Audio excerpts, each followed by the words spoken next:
Question 1. A 68-year-old male patient presents with right knee pain due to osteoarthritis. The physician administers an injection of a corticosteroid into the right knee joint. Which CPT modifier is most appropriate to indicate the specific side of the body? A. -50. B. LT. C. RT. D. -59. Answer: C. RT. This question tests knowledge of CPT modifiers used to specify laterality, which is a key concept in accurate procedure coding. The keywords right knee and injection clearly indicate a procedure performed on one specific side. For procedures performed on paired body parts, CPT instructs the use of anatomic modifiers such as RT for the right side or LT for the left side to identify the specific site of the service. Modifiers -50, bilateral procedure, and -59, distinct procedural service, are incorrect because only one knee was injected, and the service is not distinct from another primary procedure. For example, if the injection had been in the left knee, you would use LT. Always remember to use the specific anatomic modifier for laterality when a procedure is performed on a single side of a paired body part. Question 2. A patient is admitted to the hospital with acute myocardial infarction.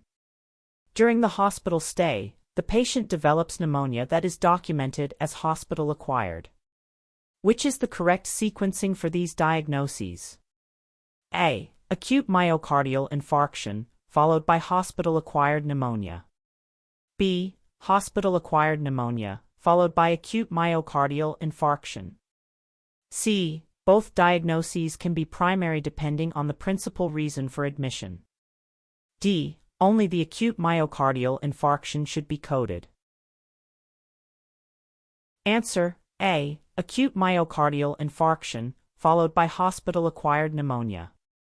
This question evaluates understanding of ICD-10-CM sequencing guidelines, particularly regarding principal diagnosis and complications. The keyword admitted to the hospital with acute myocardial infarction indicates this condition is the reason for the initial admission, making it the principal diagnosis. Hospital-acquired pneumonia, documented as developing during the stay, is a secondary diagnosis or complication that occurred after admission and is related to the hospital encounter rather than the reason for admission itself. Therefore, the acute myocardial infarction is sequenced first, followed by the hospital-acquired pneumonia as an additional diagnosis. Always remember to code the condition established after study to be chiefly responsible for occasioning the admission of the patient to the hospital as the principal diagnosis. Question 3. A physician performs a surgical procedure to repair a fractured tibia and fibula in the operating room. What type of CPT code category would typically describe this service? A. Evaluation and management, E/M. B. Medicine. C. Surgery. D. Radiology. Answer: C. Surgery. This question assesses foundational knowledge of CPT codebook sections and how procedures are categorized. The keywords surgical procedure and repair a fractured tibia and fibula in the operating room are strong indicators that the service is invasive and falls under surgical services. CPT is divided into major sections, and the surgery section, 10,000 to 69,990, is specifically designed for procedures like fracture repairs, excisions, and other operative interventions. E/M codes are for office visits or hospital encounters, medicine codes for non-invasive treatments like immunizations, and radiology for imaging services. When you see terms like repair, excision, or reconstruction, your first thought should be the surgery section of CPT. Question 4. A patient is prescribed a new medication for hypertension. The patient later reports feeling dizzy and lightheaded after starting the medication.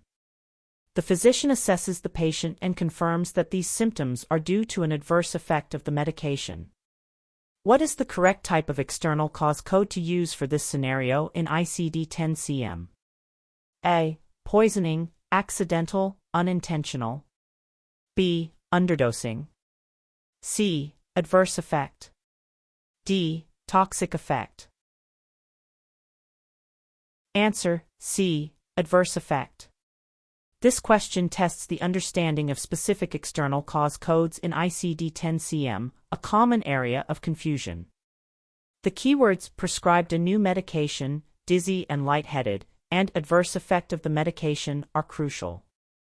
An adverse effect occurs when a drug is properly administered, correct dosage, by the right person, etc., but the patient experiences an undesirable reaction. Poisoning implies an overdose or wrong substance, underdosing is taking less than prescribed, and a toxic effect is from a non-medicinal substance or a harmful dose. For example, if a patient takes their blood pressure medication as directed but experiences a side effect, it's an adverse effect. Remember, an adverse effect is an unexpected or undesirable reaction to a properly administered drug, not a mistake in dosage or administration. Question 5. A medical coder is reviewing documentation for an inpatient admission. The physician notes state, patient admitted with severe abdominal pain.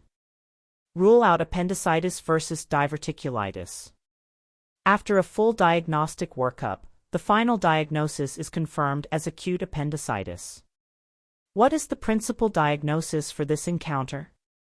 A. Severe abdominal pain. B. Appendicitis, ruled out. C. Diverticulitis, ruled out. D. Acute appendicitis. Answer: D. Acute appendicitis. This question assesses the principle of coding the principal diagnosis in ICD-10-CM for inpatient admissions, specifically when rule-out diagnoses are present. The key phrase, final diagnosis is confirmed as acute appendicitis, indicates that, after investigation, a definitive diagnosis was reached. For inpatient encounters, if a rule-out diagnosis is confirmed at the time of discharge, the confirmed diagnosis is coded as the principal diagnosis, not the initial symptom, abdominal pain, or the ruled-out conditions. For example, if a patient is admitted with chest pain and after tests, a heart attack is confirmed, the heart attack is the principal diagnosis. Always code the established definitive diagnosis as the principal diagnosis, even if it was initially uncertain. Question 6. A patient presents to the emergency department with a deep laceration on the left forearm due to a fall from a ladder. The laceration is 6.5 centimeters and requires single-layer closure. In addition to the laceration code, which type of ICD-10-CM code is essential for complete reporting? A. An external cause code. B. AZ code for follow-up. C. A personal history code. D. A status code. Answer: A. An external cause code. This question tests the understanding of when to use external cause codes in ICD-10-CM. The keywords deep laceration, fall from a ladder, and essential for complete reporting are critical clues. External cause codes, V, W, X, Y chapters, provide information about the circumstances surrounding an injury or external cause of illness, such as how the injury occurred and where the event took place. While they are usually secondary codes and not principal diagnoses, they are often required for comprehensive data collection and sometimes for specific reporting requirements. A Z code for follow-up, personal history, or status codes would not describe how the injury occurred. For instance, coding W10.0XXA, fall from ladder, provides valuable data on injury mechanisms. Always remember to add an external cause code when an injury or adverse event is documented, unless specific guidelines prohibit it. Question 7. A coder is assigning a CPT code for a complex wound repair. The wound is 8.0 centimeters on the scalp and involves extensive undermining. The physician also performs a simple repair of a 3.0 centimeters laceration on the arm. How should these repairs be coded? A. Only the complex repair, as it is the most extensive. B. Code both, but only if they are in different anatomical areas. C. Code the complex repair, and apply modifier -59 to the simple repair. D. Code only the simple repair, as it is a separate anatomical area. Answer: C. Code the complex repair, and apply modifier -59 to the simple repair. This question addresses a common coding scenario involving multiple wound repairs and the use of CPT modifiers. The key concepts are CPT wound repair guidelines, which dictate that when multiple lacerations in the same body area, example face, trunk, extremities, of the same complexity are repaired, their lengths are added. However, when repairs of different complexities or in different anatomical areas are performed, they are coded separately. Here, a complex repair on the scalp and a simple repair on the arm represent different complexities and different anatomical areas, making them distinct. Modifier -59 indicates that the simple repair is a distinct procedural service from the complex repair, allowing both to be reported. For example, if both repairs were simple, but on the same anatomical group, you would add their lengths. Always remember to consider complexity, anatomical site, and the need for a modifier like -59 when multiple repairs are performed to accurately represent the services provided. Question 8. In ICD-10 PCS, which root operation involves cutting out or off all of a body part? A. Excision. B. Resection. C. Extraction. D. Detachment. Answer: B. Resection. This question tests precise knowledge of ICD-10 PCS root operations, which is fundamental to accurate inpatient procedure coding. The key phrase, cutting out or off all of a body part, specifically defines the root operation resection. Excision involves cutting out or off a portion of a body part, not the entire part. Extraction is pulling out or off all or a portion of a body part by the use of force, and detachment involves cutting off all or a portion of the extremity. For example, a total gastrectomy, removal of the entire stomach, would be coded as resection, while removing a lesion from the stomach, leaving the rest of the stomach, would be excision. Think of resection as removing the entire organ, like a total splenectomy or appendectomy. Question 9. A patient is seen for an office visit where the physician performs a comprehensive history and examination, and the medical decision-making, MDM, is of moderate complexity. This patient is new to the practice. What is the appropriate E/M code category? A. Office or other outpatient services, established patient. B. Office or other outpatient services, new patient. C. Consultations. D. Emergency department services. Answer: B. Office or other outpatient services, new patient. This question assesses understanding of CPT evaluation and management, E/M, coding principles, particularly distinguishing between new and established patients. The crucial keyword is patient is new to the practice. A new patient is defined as one who has not received any professional services from the physician or another physician of the exact same specialty and subspecialty in the same group practice within the past 3 years. This criteria immediately directs you to the new patient E/M codes. While the level of history, exam, and MDM are important for determining the specific code within the new patient category, example 99,203 or 99,204, the new patient status determines the overall E/M category.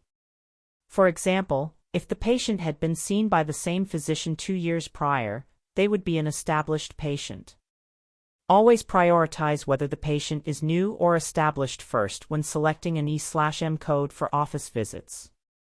Question 10. A patient presents with a fever of unknown origin. After extensive testing, a diagnosis of sepsis due to a urinary tract infection, UTI, is confirmed.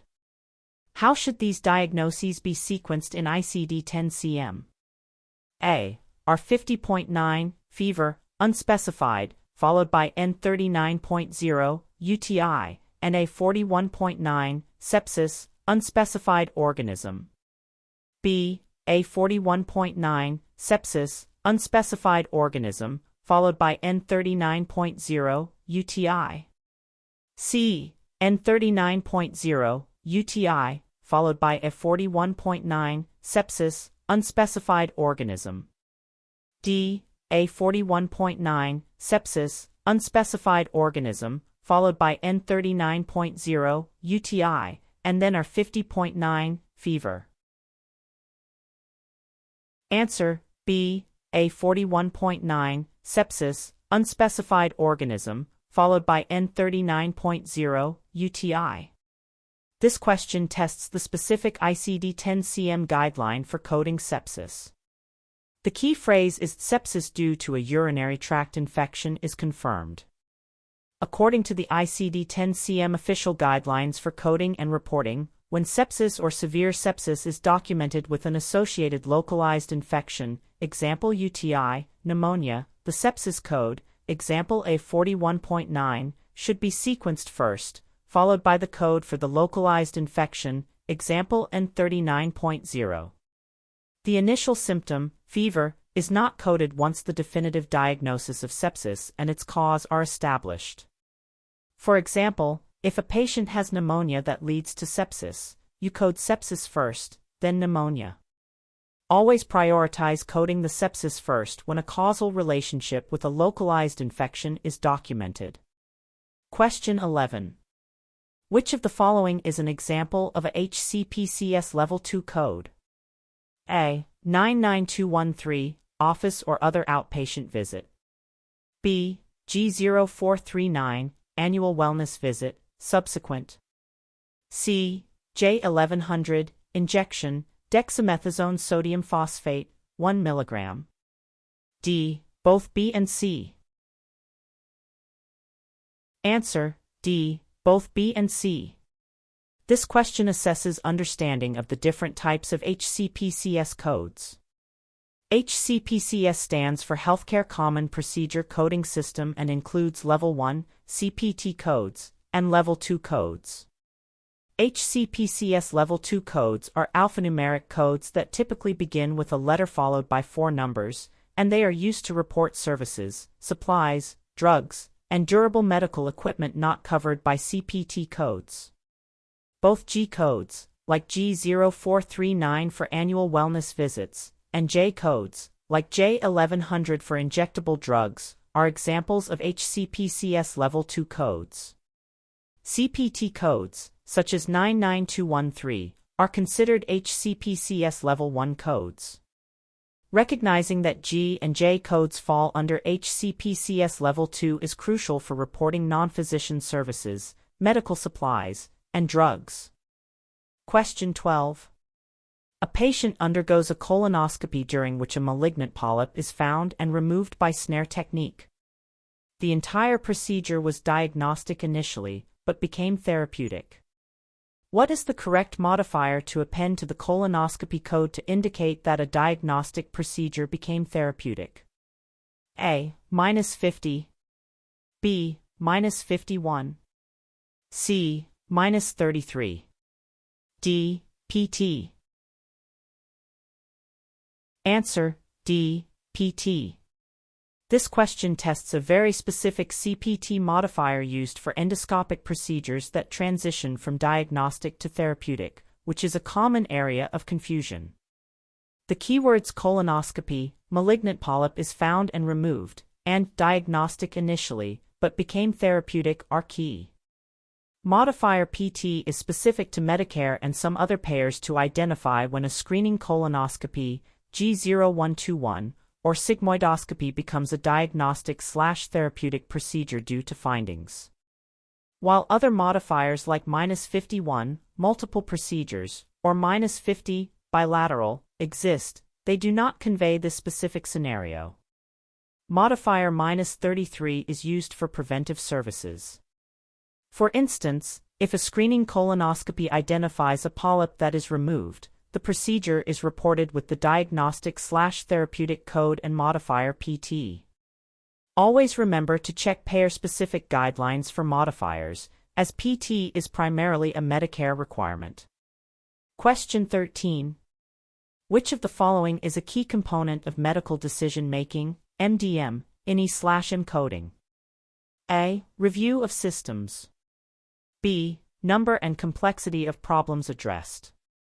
C. Documentation of chief complaint. D. Patient age. Answer: B. Number and complexity of problems addressed. This question assesses understanding of the components used to determine the level of evaluation and management, E/M, services, particularly under the 2021 E/M guideline updates. While a review of systems and chief complaint are part of the history component, and patient age is general demographic data, the number and complexity of problems addressed is one of the three key elements that define medical decision-making, MDM.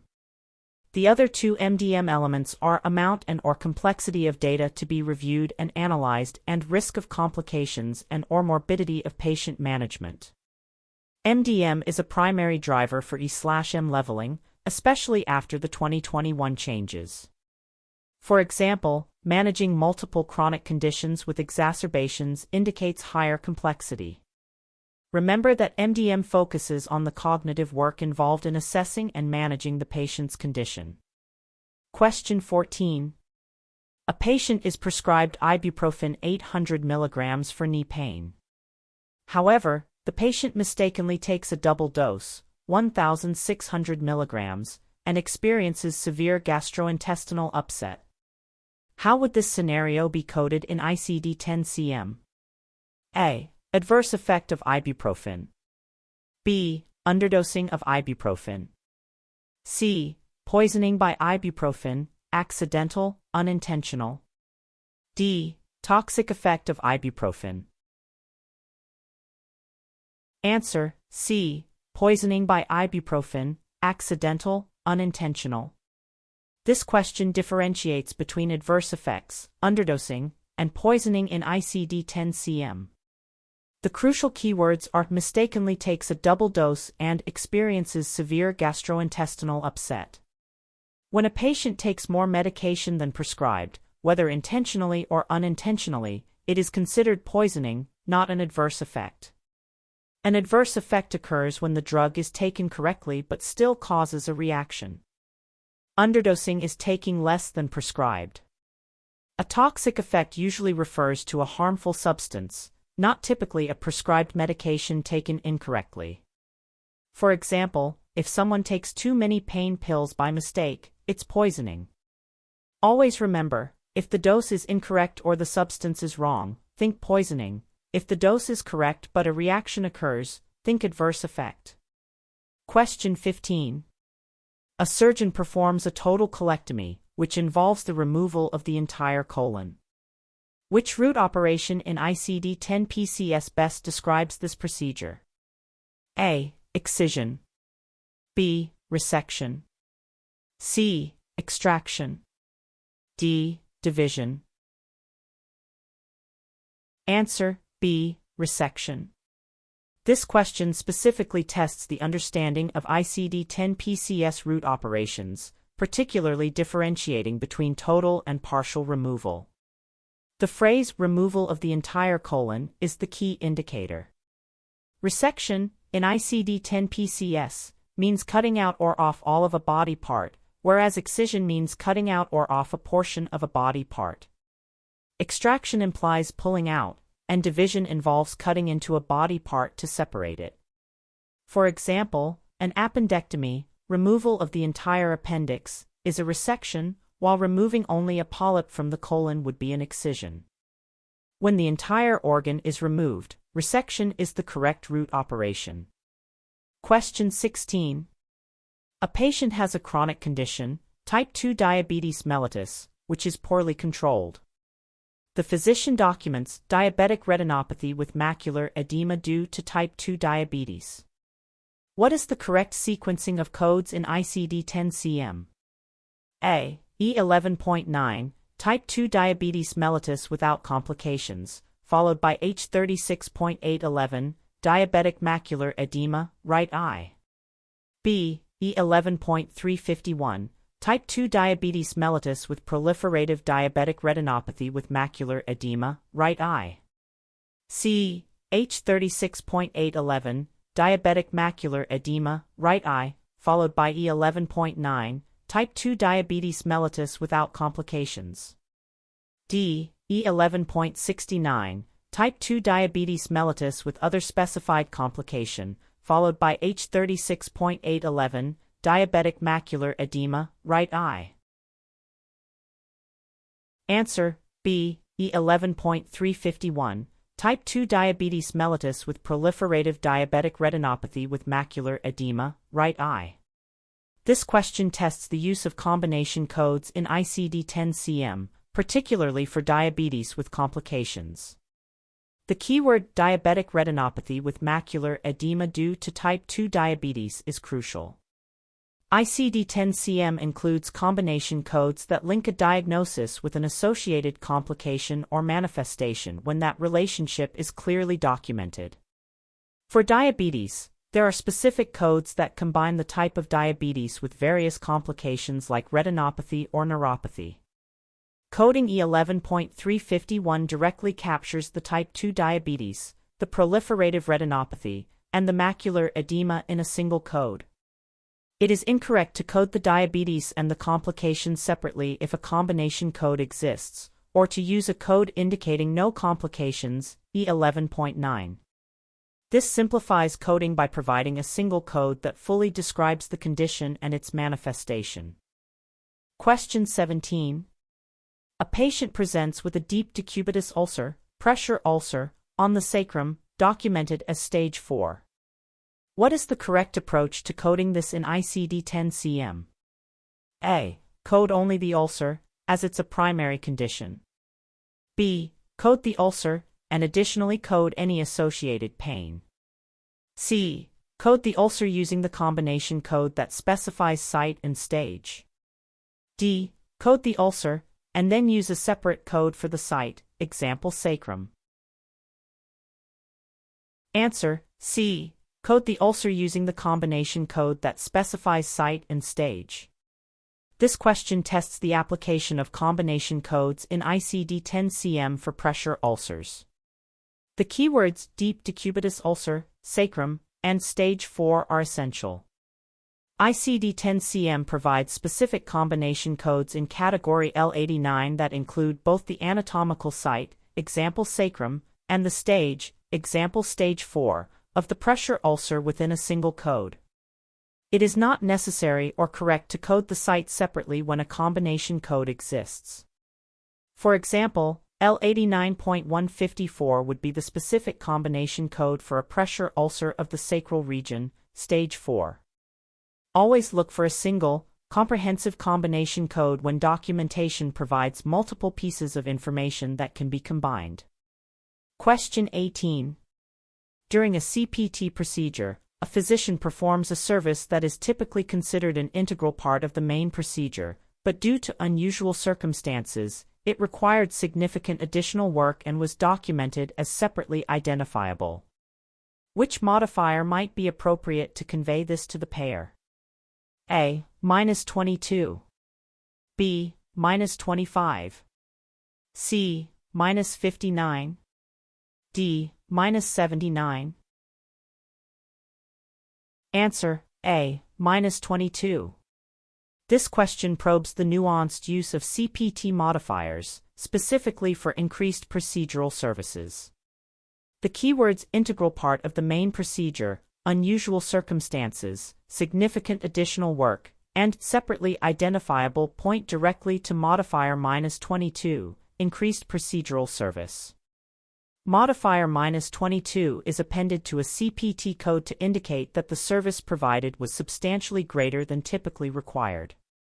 Modifier -25 is for a significant, separately identifiable E/M service on the same day as a procedure. Modifier -59 indicates a distinct procedural service. Modifier -79 is for an unrelated procedure by the same physician during the postoperative period. For instance, if a surgeon encounters unexpected severe adhesions during an appendectomy that prolongs the surgery significantly, modifier -22 might be appropriate.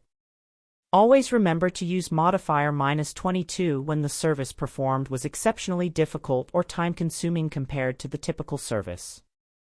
Question 19.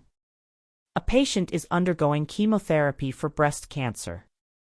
The patient presents to the oncology clinic for a routine chemotherapy infusion. The physician documents chemotherapy due to malignant neoplasm of breast. What is the principal diagnosis for this encounter for professional billing? A. Z51.11, encounter for antineoplastic chemotherapy. B. C50.919, malignant neoplasm of unspecified site of unspecified female breast. C. R53.81, chemotherapy-induced fatigue. D. Z00.00, encounter for general medical examination without abnormal findings. Answer: A. Z51.11, encounter for antineoplastic chemotherapy. This question tests the specific ICD-10-CM guideline for coding encounters for chemotherapy. The key concept here is that when a patient is receiving active treatment, such as chemotherapy, the primary reason for the encounter is the administration of that treatment, not the underlying malignancy itself. The keyword routine chemotherapy infusion highlights that the purpose of this visit is the treatment. Therefore, the Z code for the encounter for chemotherapy, Z51.11, is sequenced as the principal, or first listed, diagnosis. The malignancy, C50.919, would be a secondary diagnosis. For example, if a patient comes for a radiation session, the encounter for radiation therapy, Z51.0, is the principal code. Always remember that for encounters focused on chemotherapy, radiation, or rehabilitation, the Z code indicating the reason for the encounter is sequenced first. Question 20. A patient is seen for a follow-up visit after surgery for a fractured ankle. The patient is currently in the post-operative period.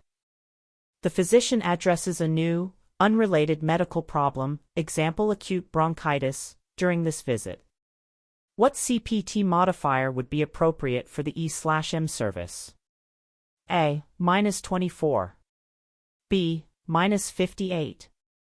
C. -78. D. -79. Answer: A. -24. This question assesses the correct application of CPT modifiers for E/M services performed during a global surgical period. The critical keywords are follow-up visit after surgery, post-operative period, and new, unrelated medical problem.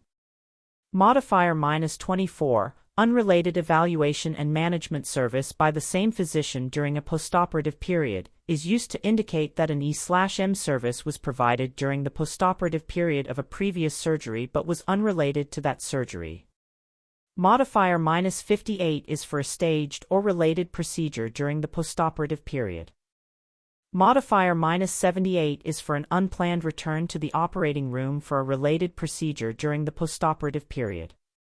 Modifier -79 is for an unrelated procedure by the same physician during the postoperative period.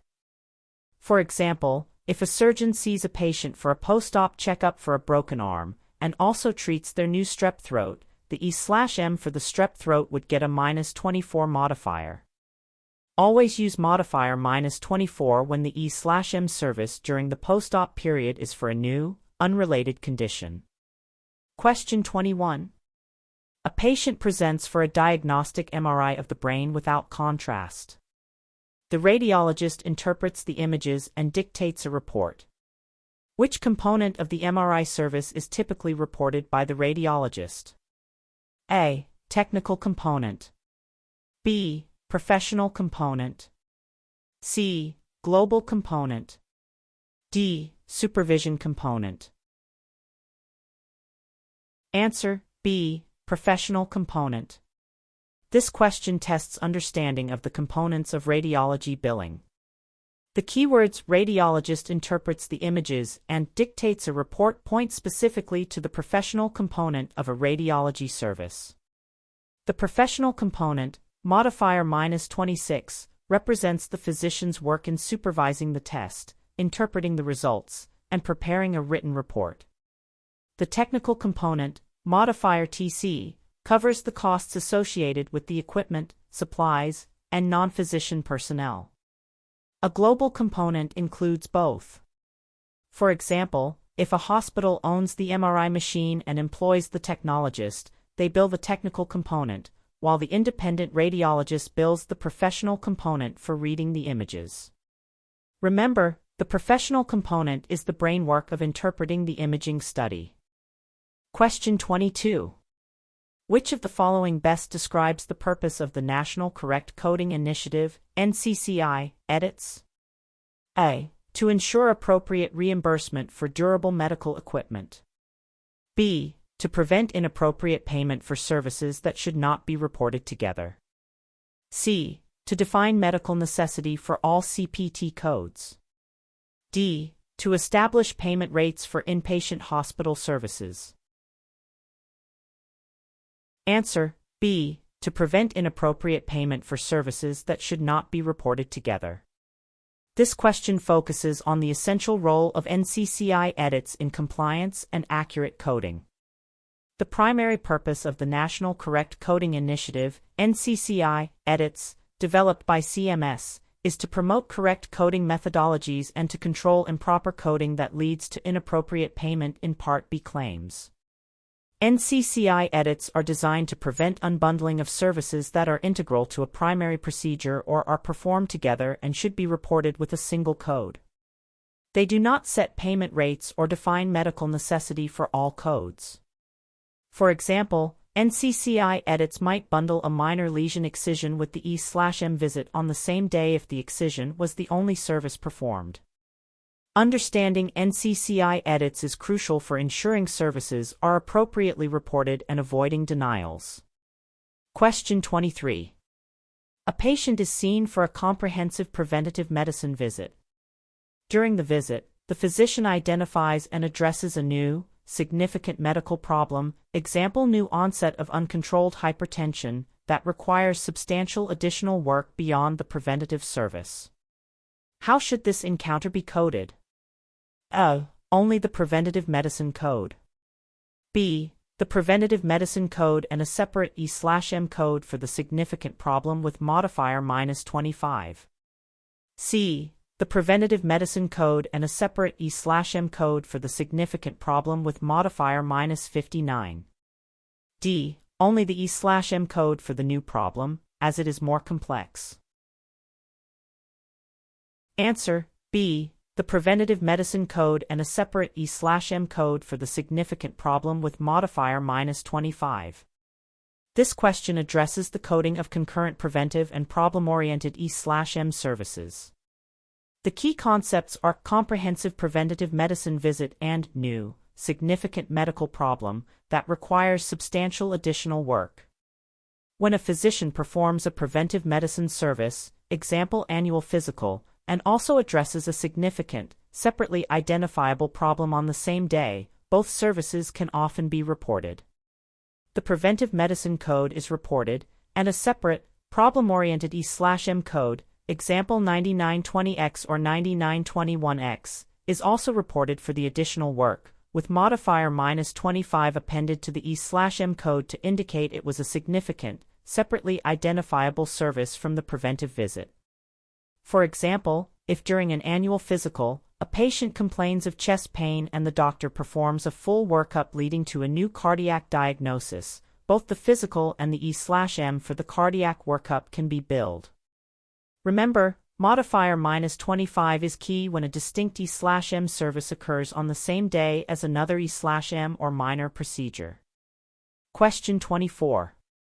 Which reimbursement methodology is primarily used for inpatient hospital services under Medicare? A. Resource-based relative value scale, RBRVS. B. Ambulatory payment classifications, APCs. C. Diagnosis-related groups, DRGs. D. Fee schedule. Answer: C. Diagnosis-related groups, DRGs. This question tests knowledge of different Medicare reimbursement systems. The keyword inpatient hospital services is the key indicator. Medicare primarily uses the diagnosis-related groups, DRGs, specifically Medicare Severity DRGs, MSDRGs, for reimbursing acute inpatient hospital stays. This system groups patients with similar diagnoses, procedures, and resource consumption, assigning a single payment for the entire hospitalization. RBRVS is used for physician services, APCs are used for outpatient hospital services, and a fee schedule is a general term, not a specific Medicare system for inpatient care. For instance, a patient admitted for pneumonia will fall into a specific MSDRG, and the hospital receives a fixed payment based on that DRG, regardless of the actual length of stay or charges, within limits. Remember, DRGs are synonymous with inpatient hospital reimbursement. Question 25. A coder identifies a discrepancy between the physician's verbal order and the documented procedure in the patient's record. What is the most appropriate action for the coder to take? A. Code the procedure based on the verbal order. B. Code the procedure based on the documented information, ignoring the verbal order. C. Query the physician for clarification and complete documentation. D. Choose the code that results in the highest reimbursement. Answer: C. Query the physician for clarification and complete documentation. This question addresses a critical aspect of coding compliance and documentation integrity. The concept tested is the importance of accurate, complete, and consistent documentation as the basis for coding. The keyword discrepancy highlights an inconsistency that must be resolved. Coders must never code based on verbal orders alone, nor should they ignore conflicting information. The most appropriate and ethical action is to query the physician for clarification to ensure that the documentation accurately reflects the services provided and supports the chosen codes.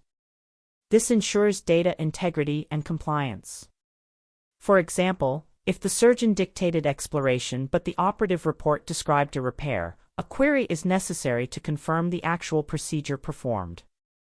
Always query the provider when documentation is unclear, incomplete, or inconsistent to ensure accurate coding.